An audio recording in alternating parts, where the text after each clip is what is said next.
भिवंडी निजामपूर महानगरपालिका अरे या भिवंडी निजामपूर महापालिकेचं करायचं काय? कोण म्हणतो देणार नाही? हमारी मांगे पूरी करो, हमारी मांगे पूरी करो, हमारी मांगे पूरी करो। 5% निधी आमच्या हक्काचा, कुणाच्या बापाचा? अरे 5% निधी आमच्या हक्काचा। अरे भ्रष्टाचारी अधिकाऱ्याचं करायचं काय? अपंग विकास महासंघाचा, अपंग विकास महासंघाचा जिंदाबाद जिंदाबाद जिंदाबाद जिंदाबाद जिंदाबाद जिंदा अपंग। अरे हमारी मांगे पूरी करो, अरे हमारी मांगे पूरी करो। अरे 5% हक्काचा, अरे 5% हक्काचा। माझं नाव अशोक तुकाराम भोईर, अपंग विकास महासंघ अध्यक्ष, राष्ट्रपती पुरस्कार।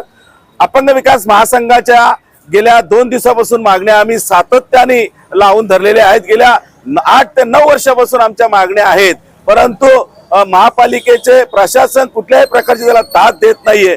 पेन्शन योजना असो, अर्थसहाय्य असो, स्टॉल असो, इतर विवाह अर्थसहाय्य असो, यासाठी आम्हाला कुठल्याही प्रकारची दाद देत नाही। शिवाय आमचा 5% निधी व्यवस्थित आम्हाला दिला जात नाही। यासाठी आम्ही आजचा दुसरा दिवस आहे आंदोलनासाठी आम्ही इथं पुकारलेला आहे। अनेक दिव्यांगन इथं आलेले आहेत। उद्या न जाणो उद्या काही होऊ शकतो इथे, आणि जर उद्या काही झाला तर त्याला महानगरपालिका जिम्मेदार राहणार आहे। मागण्या पूर्ण झाल्या नाही तर काय करणार? मागण्या पूर्ण नाही झाल्या तर अजून हा आंदोलन तीव्र होऊ शकतोय।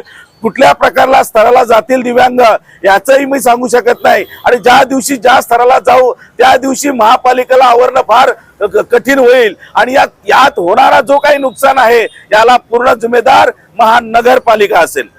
दिव्यांगांचा 5% निधी प्रत्येक वर्षाला तरतूद करत असतात, परंतु यांच्या जाचक अटीमुळे गेल्या 9 वर्षापासून 12 कोटी रुपये आमचे लॅप्स केलेले आहेत, आणि या वर्षी सुद्धा तुटपुंज निधी ठेवलेला आहे। प्रशासनाने कुठल्याही प्रकारचं हे केलेलं नाही। शासनाचे वारंवार GR असून त्याला हे केलं जातं, मान्य केलं जात नाही। 18 दिव्यांगांच्या योजना आहेत, 5% निधी शासन मान्यता असून सुद्धा ही महानगरपालिका त्याच्यावर लक्ष देत नाहीये।